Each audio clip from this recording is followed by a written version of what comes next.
Ya, baik. Assalamualaikum warahmatullahi wabarakatuh. Pada pertemuan kali Waalaikumsalam ini kita warahmatullahi akan wabarakatuh. membahas mengenai sistem simulasi ya, simulasi sistem pada kondisi steady state. Jadi apa perbedaan antara kondisi steady state dengan kondisi dynamic ya, dynamic yang beberapa pertemuan sebelum ini kita membahas kondisi dynamic, bahwa pada kondisi steady state itu tidak ada perubahan variabel terhadap waktu. Artinya variabel-variabel itu tidak berubah terhadap waktu. Jadi dia kondisinya sama dengan 0. Jadi kalau misalkan ada persamaan D variabel tertentu, misalkan suhu per D waktu, itu akan sama dengan 0. Nah, masalah di persamaan setelahnya itu, di mana tidak ada perubahan terhadap waktu, maka dia akan menjadi persamaan aljabar biasa. Sehingga simulasi sistem pada kondisi steady state itu adalah berisi persamaan-persamaan aljabar ya, yang eksplisit. Jadi pada kondisi dinamik di persamaan diferensial ya, itu melibatkan perubahan variabel-variabel sistem terhadap waktu. Nah, misalkan kalau di sini dicontohkan pipa pada aliran yang konstan, debit yang konstan, itu dikatakan kondisinya steady state. Sehingga disimpulkan bahwa steady state system itu dirumuskan menggunakan persamaan-persamaan aljabar biasa, sedangkan dynamic system yang sudah kita pelajari pertemuan sebelum-sebelum ini adalah digambarkan menggunakan persamaan diferensial. Jadi itu perbedaan antara dynamic dan steady state. Jadi steady state itu lebih ke arah beberapa persamaan yang harus diselesaikan gitu ya. Kalau dynamic itu persamaan-persamaan diferensial yang harus diselesaikan.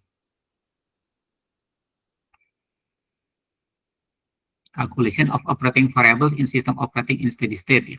Algebraic equation in steady state obtained from equation fitting and empirical model. Jadi kita kemarin belajar equation fitting ya, yaitu memfittingkan atau mempaskan beberapa parameter persamaan ke dalam sebuah model, ke dalam sebuah grafik atau data penelitian atau data yang diambil dari laboratorium. Nah, persamaan-persamaan yang didapat dari sistem yang dalam kondisi steady state itu kalau misalkan diambil dari penelitian atau dari percobaan laboratorium biasanya berupa persamaan-persamaan yang empiris. Jadi ada seperti persamaan aljabar biasa, kemudian ada parameter-parameter yang harus di-fit terhadap data-data yang ada di laboratorium yang diambil dari eksperimen. Sehingga persamaan itu dinamakan persamaan empiris. Tapi kalau persamaan yang dirumuskan dari penjelasan mekanisme terhadap sebuah sistem, itu biasanya persamaannya diferensial karena ada perubahan terhadap waktu.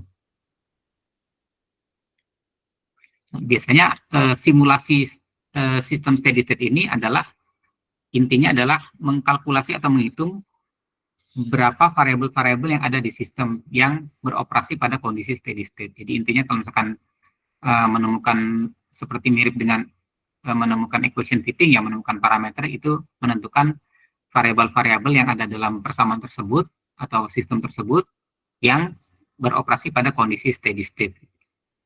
Kita langsung ke contoh saja di sini. Ini adalah pompa ya. Jadi ada sebuah reservoir akan dipompa ke sebuah tempat ya, sebuah reservoir lainnya yang kondisinya lebih tinggi. Biasanya mungkin kalau dalam sistem pengaliran air dari mata air ke kota gitu ya, itu sistemnya dipompa dulu dari danau atau dari sungai, kemudian masuk ke plan pembersihan, kemudian di elevasinya ditingkatkan airnya untuk dialirkan ke perumahan-perumahan gitu di kota gitu kan, sistem pengaliran air gitu ya. Nah, kita baca di sini water pumping system, jadi ada sistem pemompaan air terdiri dari dua pompa yang dipasang secara paralel dari reservoir yang paling bawah menuju reservoir yang paling atas, yang ke atas ya.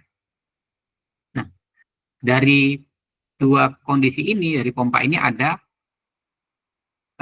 dua pompa ini beroperasi dengan kinerja tertentu ya, di mana ada persamaan pompa satu, yaitu penambahan head-nya. Jadi kalau kita ingat di Bernoulli itu, pompa itu gunanya untuk menambah head sehingga air bisa mengalir ya. Jadi walaupun dia alirannya dari bawah ke atas, dia karena ada penambahan head, dia bisa mengalir ke atas. Nah, pada pompa satu, persamaan delta P-nya atau peningkatan head-nya adalah seperti ini ya, 810 ditambah 25 ditambah 3,75 W kuadrat ya. W itu adalah flow rate-nya atau aliran air per kilogram per waktu gitu ya, kilogram per waktu. Kemudian pompa 2 juga punya persamaan performansinya, yaitu 965 W2 dikurang 30 W2 kuadrat. Nah, sedangkan itu adalah persamaan untuk pompa ya, untuk meningkatkan head dari air yang melewatinya. Sedangkan untuk mengalirkan air dari sebuah ketinggian dari yang bedanya 40 meter, itu energi yang dibutuhkan adalah, itu sama juga head yang dibutuhkan, itu adalah head potensial. Jadi head yang diperlukan untuk mengatasi ketinggian ini biasanya rumusnya adalah rho GH ya. Rho GH dengan G40 dengan H40 meter, ditambah di sini ada tulisan in addition to overcoming the pressure difference due to elevation, the friction in pipe is 7.2 W kuadrat, 7,2 W kuadrat. Jadi ditambah head untuk mengatasi friksi dari pipa di sini. Nah, jadi kalau dia ada aliran pipa, ya ada friction, itu berarti ada kehilangan energi ya. Kehilangan energi due to friction, karena adanya friksi dari pipa itu.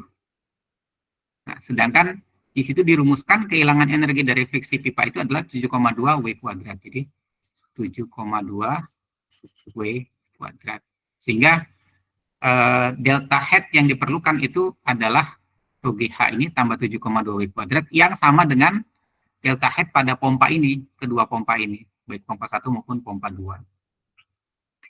Nah, sekarang yang kita lakukan adalah untuk mensimulasikan sistem dan menentukan parameter kerjanya atau variabel-variabel kerja seperti berapa delta P-nya atau delta head yang dia harus miliki untuk menaikkan air, kemudian berapa W1, W2. Jadi karena di sini dari reservoir ini ada flow rate sekian, terbagi menjadi 2 pompa, W1 dan W2, maka kita lihat bahwa W itu adalah W1 tambah W2. W1 tambah W2. Nah, jadi termasuk variabel kerja W2 dan delta head-nya, delta head pressure-nya itu akan kita cari dalam simulasi ini. Nah, kalau kita lihat dari persamaan tadi ada 2 pompa, ini seperti kita membuat grafik ya dari persamaan dari pompa, persamaan kinerja pompa. Jadi kalau dilihat pompa 1 yang merah ini,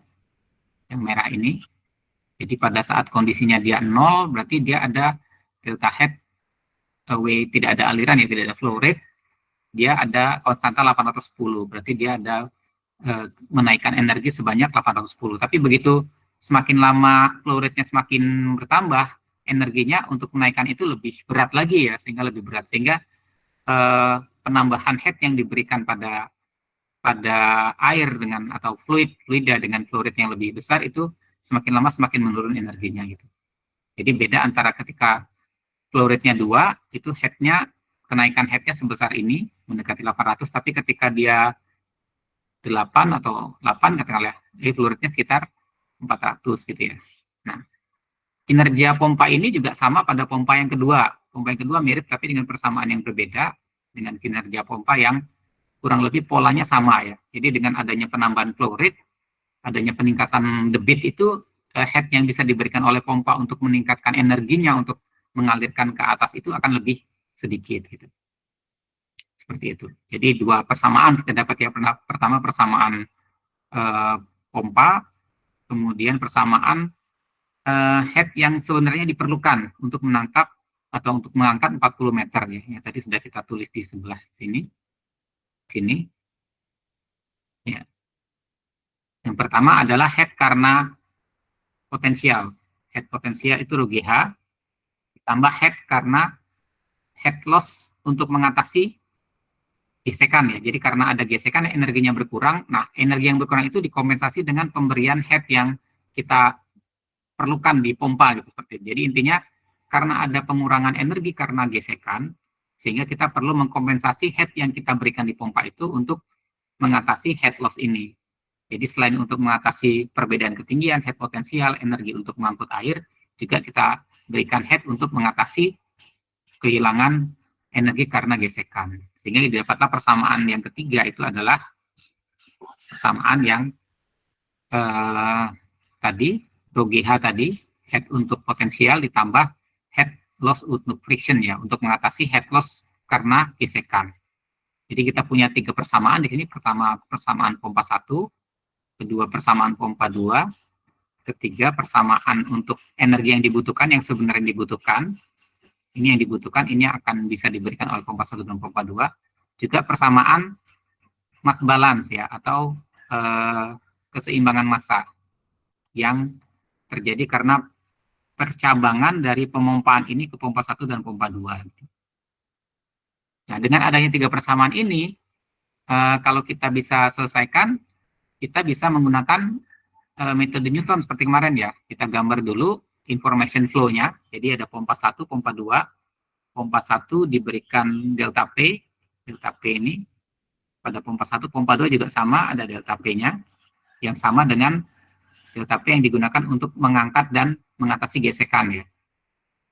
Nah, karena adanya pemompaan, itu terjadilah aliran massa, yaitu sebanyak W1 dari pompa 1 dan sebanyak W2 dari pompa 2. Dan itu bergabung menjadi satu, yaitu W, yang kemudian dibawa untuk ke posisi yang lebih tinggi. Posisi yang lebih tinggi, di mana head yang dibutuhkan adalah untuk mengatasi ketinggian tersebut, energi untuk mengatasi ketinggian, dan energi untuk mengatasi gesekan karena pipa ya, karena perpipaan. Nah, dari sini kita bisa gunakan metode Newton untuk menyelesaikan permasalahan tersebut ya, untuk mendapatkan berapa W, kemudian berapa W1, berapa W2, berapa delta P yang dibutuhkan gitu ya, yang dibutuhkan. Kita gunakan beberapa persamaan ya dengan variabel yang kita akan cari, yaitu pertama delta P, kita ibaratkan ya X1 itu sama dengan delta P, kemudian W1 di sini ya 7,5. Kemudian ada X2 itu adalah W1, X3 itu adalah W2, X4 itu adalah W total. Nah, variabel ini akan kita duga pada awalnya ada inisial guess ya, inisial value ya. Kita akan duga pada awalnya karena metode Newton ya sudah paham semua ya. Kita berikan nilai dugaan pada awalnya ya, yang namanya nilai coba-coba, yaitu pertama misalkan kita berikan delta P dugaan awalnya 750, W1 flow rate-nya 3 kg per detik, yang W2 1,5. Totalnya ini misalnya ini juga harusnya kan W1 tambah W2, tapi kita bisa berikan initial value adalah 5 gitu ya. Tapi dia nantinya akan memuaskan persamaan ini. Ini kan semua persamaan yang ada, misalkan W adalah dari sini ya, ini misalkan W adalah W1 tambah W2. Dipindahkan semuanya ke sebelah kanan, sebelah kiri, sehingga dia sama dengan 0. Dan ini ketika W1, W2 itu ditemukan, dia harus memuaskan nilainya harus sama dengan 0, yang nantinya itu sama dengan pencarian akar-akar yang diselesaikan dengan metode Newton. Cuman masalahnya dia ada 4 persamaan perbedaannya ya. Sama seperti ini ya, delta P, sini ya. Delta P adalah, peningkatan head adalah persamaan ini. Tapi untuk memuaskan perumusan akar-akar ini, akar-akar persamaan, semua yang ada di sebelah kanan sama dengan, itu dipindahkan ke sebelah kiri ya. Sebelah kiri. Ini juga sama. Sehingga ini jadi sama dengan 0. Sama dengan 0. Nah, Newton method itu, metode Newton itu kita akan gunakan untuk memastikan bahwa nilai ini nanti akan sama dengan 0.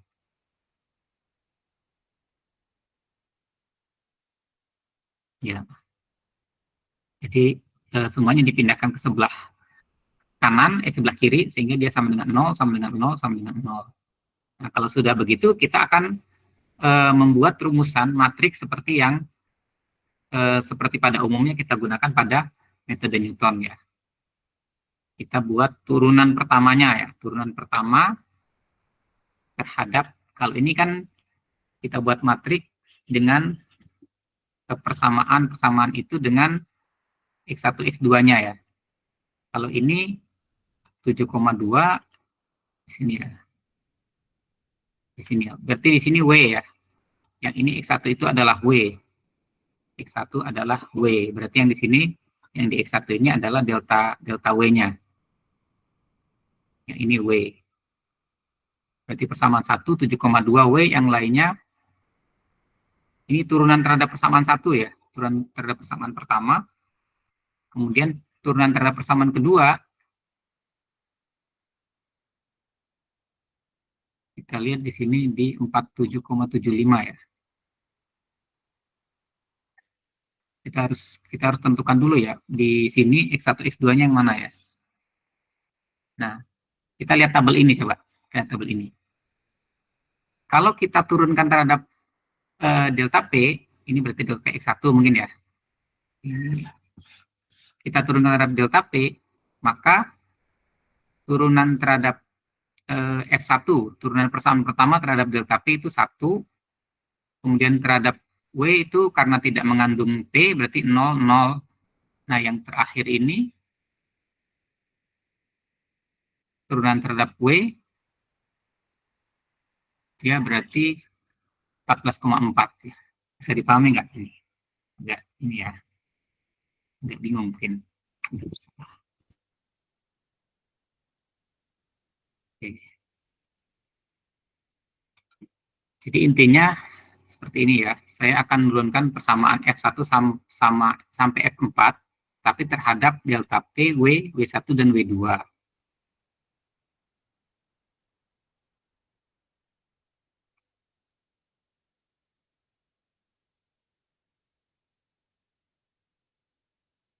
Tapi W1, W2, dan W. Jadi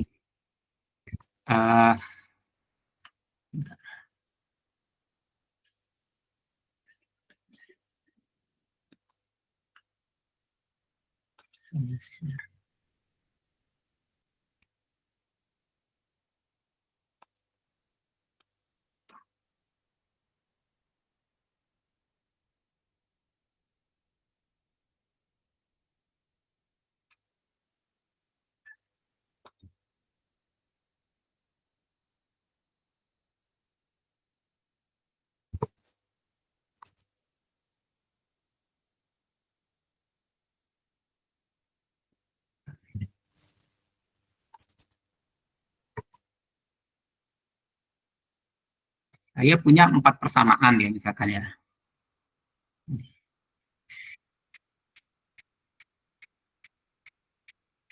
Ada.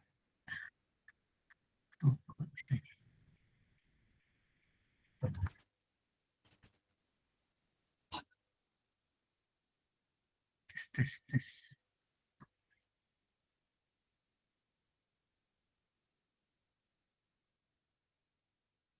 Oh, salah di sini.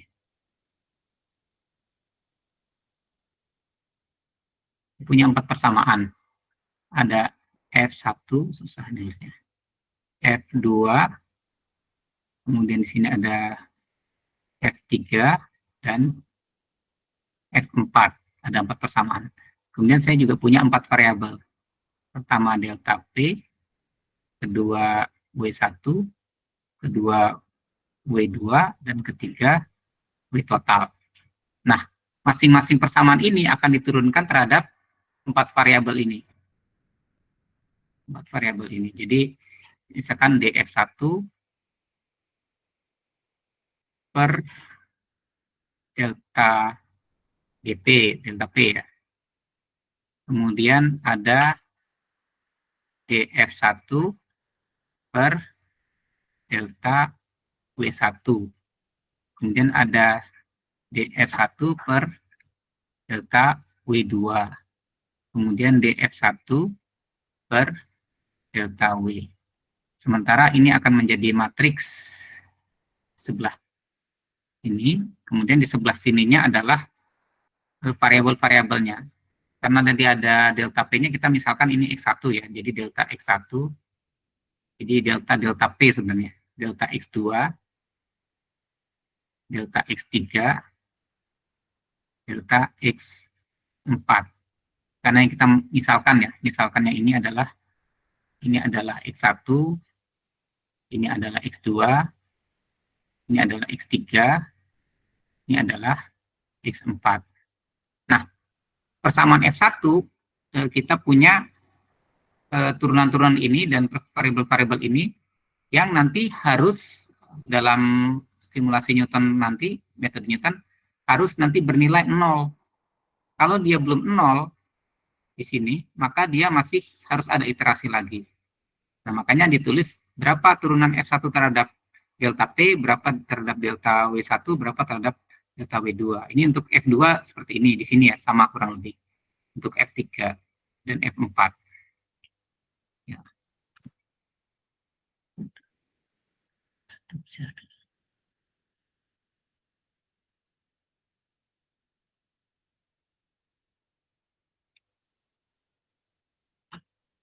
Untuk share Windows enter screen.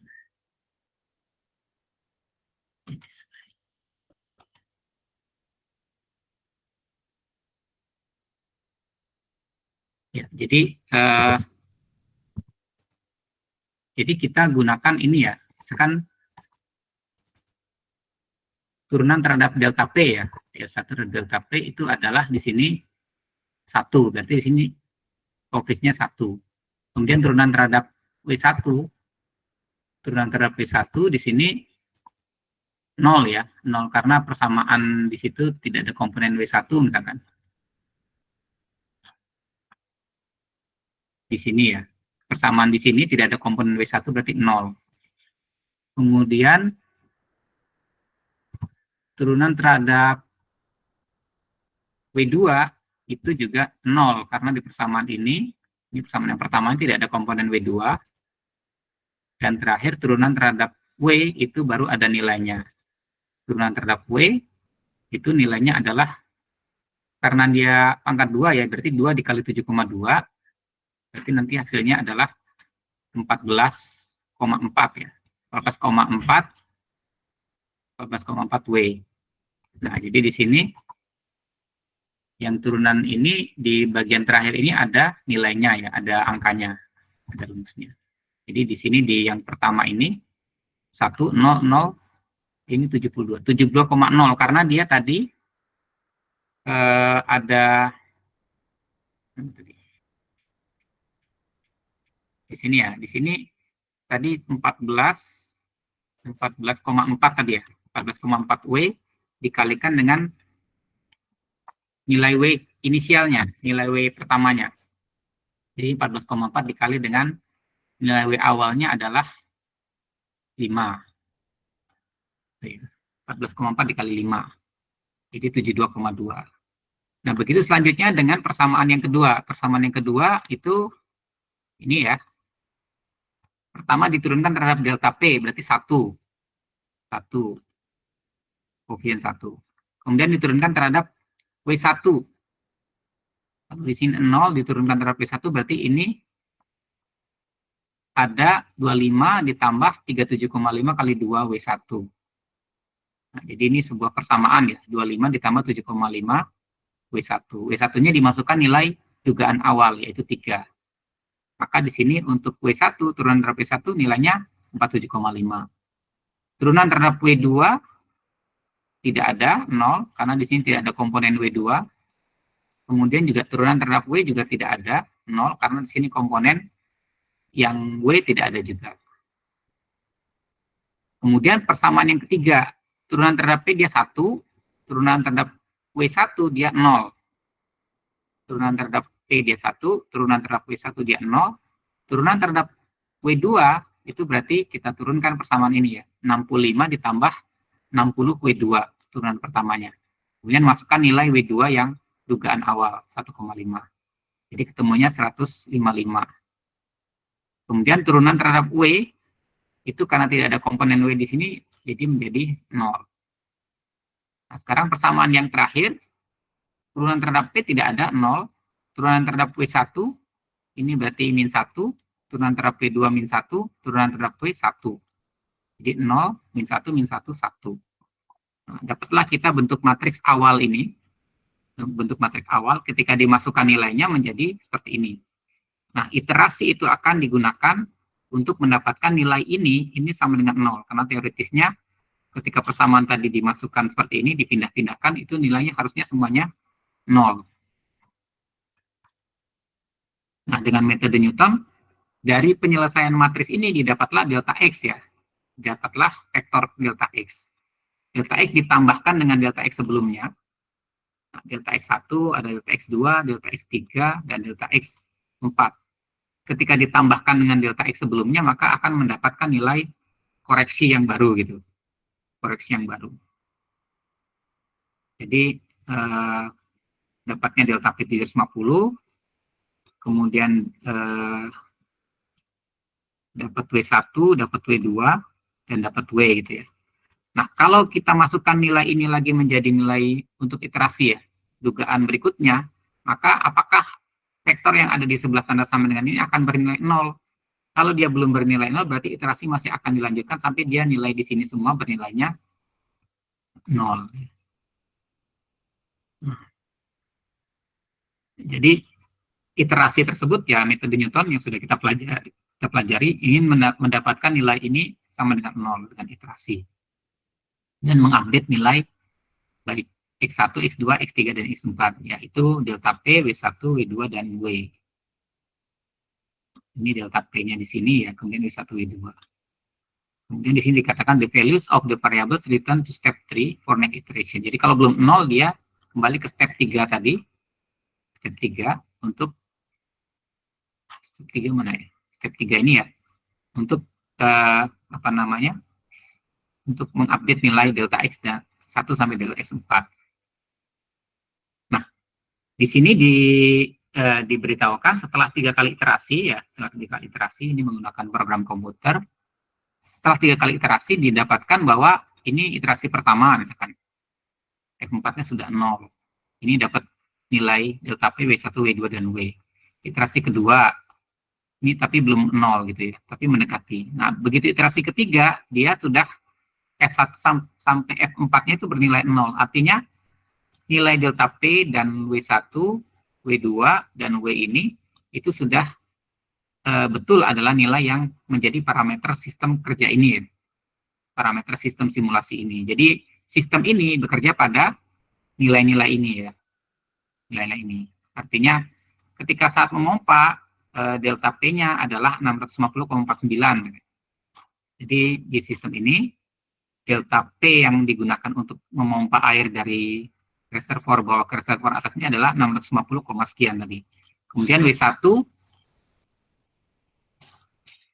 adalah 3,9, W2 1,9.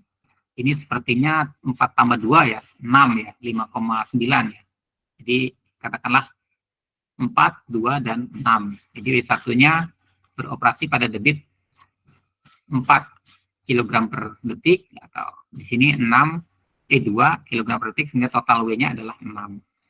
Jadi dari sini kita bisa menyimpulkan bahwa sistem ini bekerja dengan parameter-parameter yang sudah kita temukan tadi, yaitu dengan P tadi sekitar 650, W1-nya 3,9, W2-nya 1,9, W ini benar penjumlahan dari W1 dan W2 yaitu 5,9. Jadi kira-kira itu simulasi sistem ya, simulasi sistem yang steady state. Jadi dia dikatakan tidak berubah terhadap waktu. Jadi selama dia bekerja ya parameter sistem itu ya ada terus pada kondisi itu gitu, parameter sistem ini. Jadi nilai-nilai yang tadi ini akan selalu ada pada sistem itu karena dia tidak berubah terhadap waktu state-nya, kondisinya. Nah, beda lagi kalau misalkan ada perubahan terhadap waktu, nah maka kita tidak menggunakan persamaan aljabar lagi, tapi persamaan diferensial. Kira-kira begitu. Sekarang ini kan hasil sudah diberikan ya. Coba ini challenge nanti saya buat di Eldiro ya, yang akan mengerjakan challenge silakan milih. Buat program C++ untuk menghitung kondisi yang tadi, soal yang ini, menghitung kasus ini, dan untuk menyelesaikan ya, menggunakan metode Newton. Metode Newton sudah banyak contohnya kita berikan sebelumnya. Kemudian untuk latihan ya silakan kalau penasaran dicoba-coba ya. Ada sistem yang lebih menarik lagi ya, lebih menarik dan lebih menantang nih. Yaitu sistem desalinasi air laut. Desalinasi air laut. Kalau kita perhatikan ada air laut dengan flow rate 10 ya, 10 kg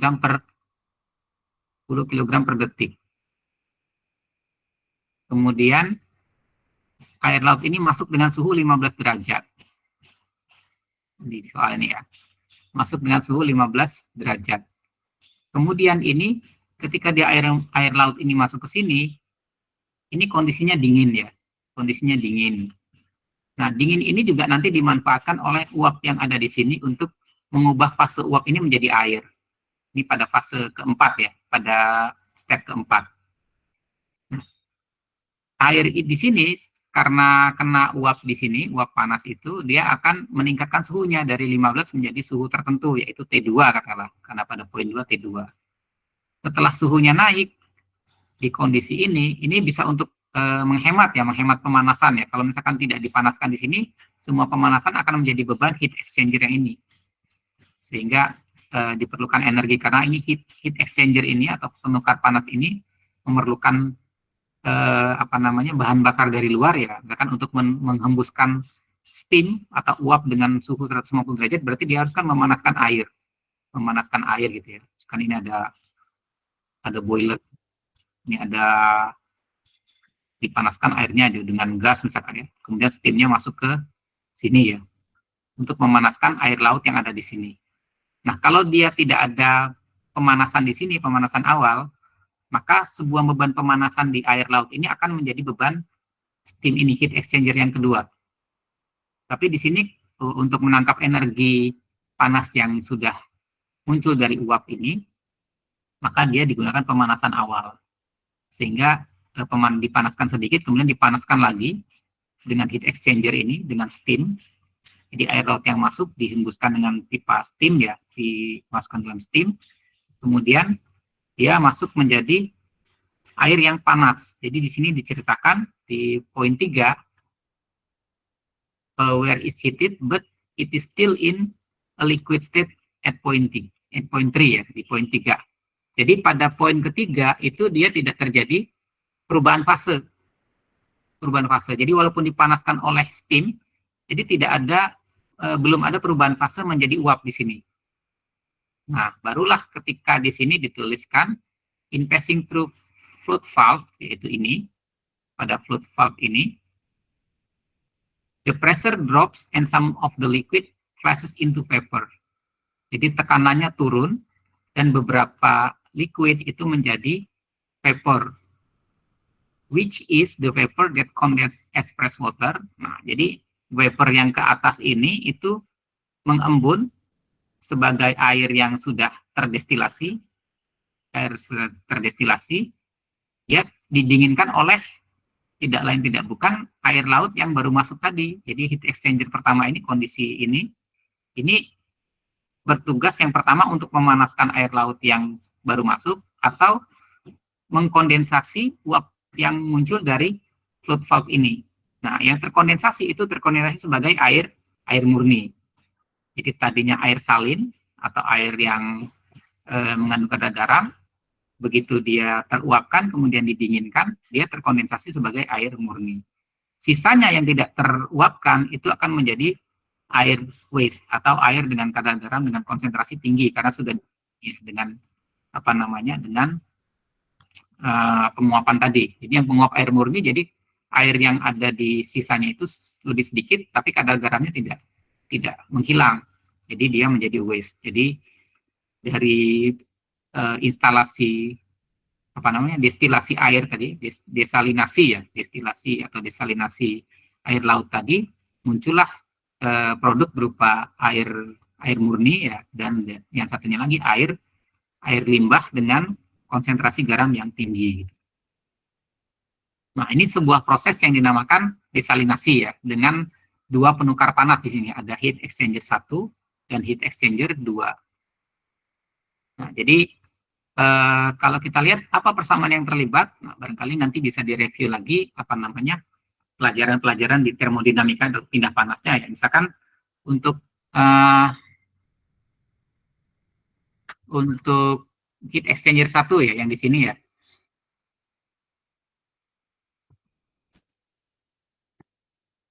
Heat exchanger 1 itu kalor yang terlibat itu adalah UA, ini terjadi pada penukar panasnya ya, dikali dengan perbedaan suhu di T masuk dan T keluar, T in dan T out.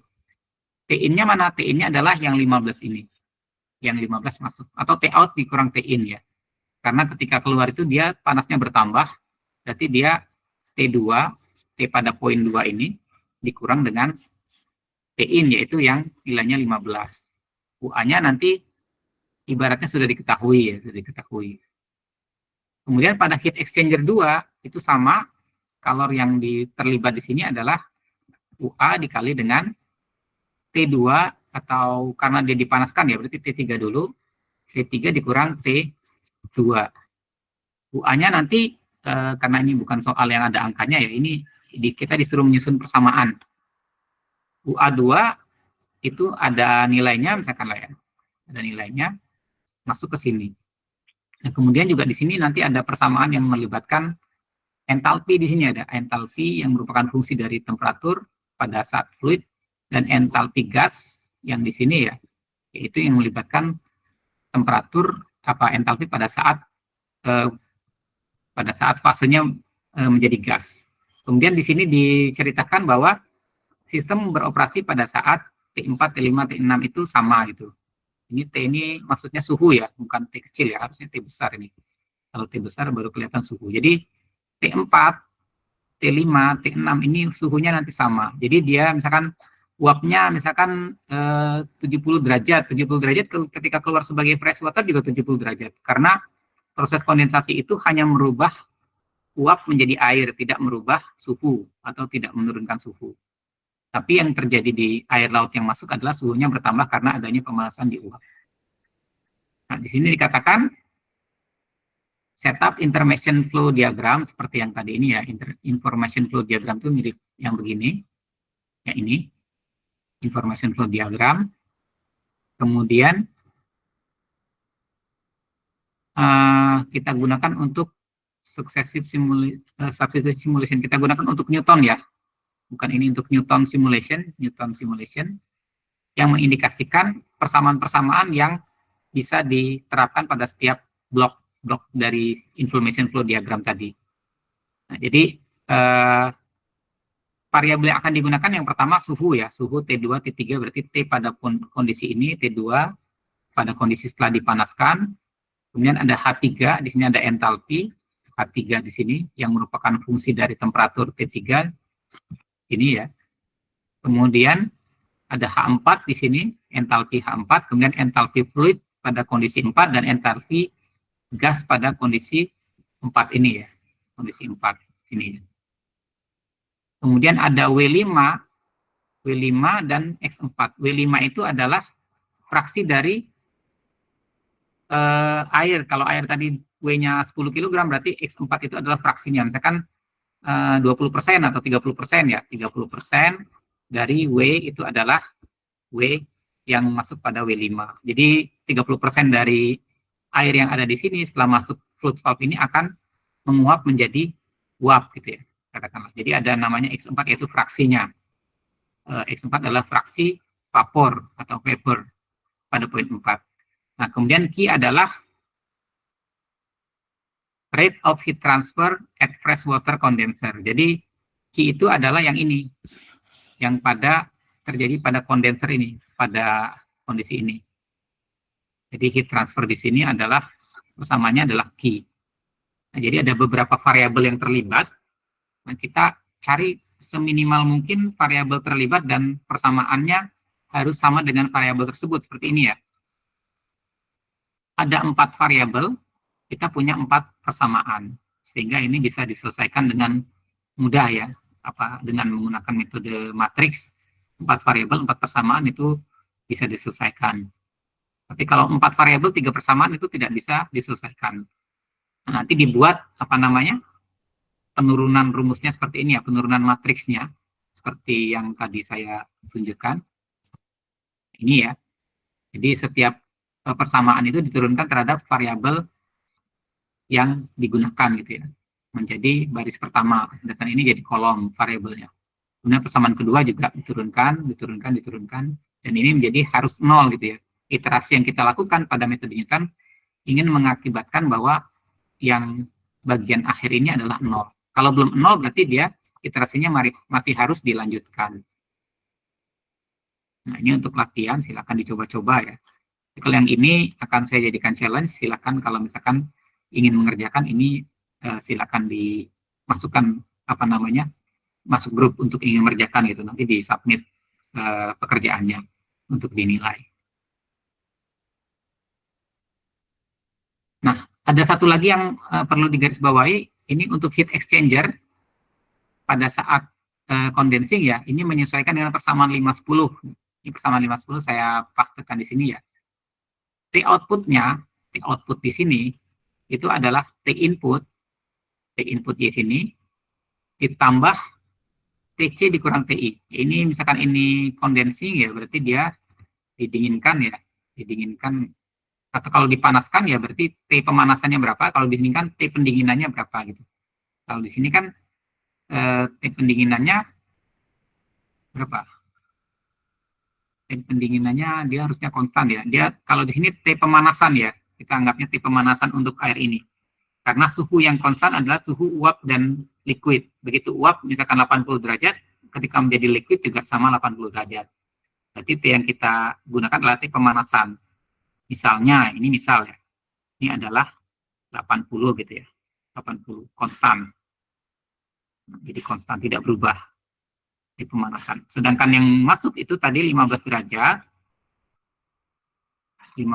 keluarnya nanti berapa derajat gitu. Keluarnya berapa derajat. Nah, keluarnya ini dihitung dengan rumus ini.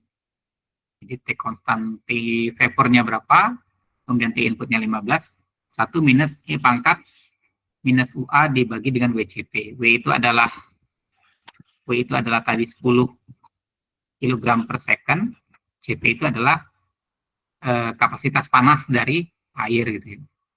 Kapasitas panas dari air. Nah, ini yang terjadi pada penukar panas ini. Jadi yang mau mengerjakan silakan, tapi kalau yang ini, yang kedua ini, yang exercise, silakan kalau yang Anda bisa menyelesaikan, silakan ketemu saya ya.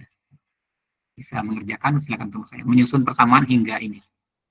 Nah, kalau yang ini silakan challenge untuk mengerjakan gitu. Baik, ada yang mau bertanya?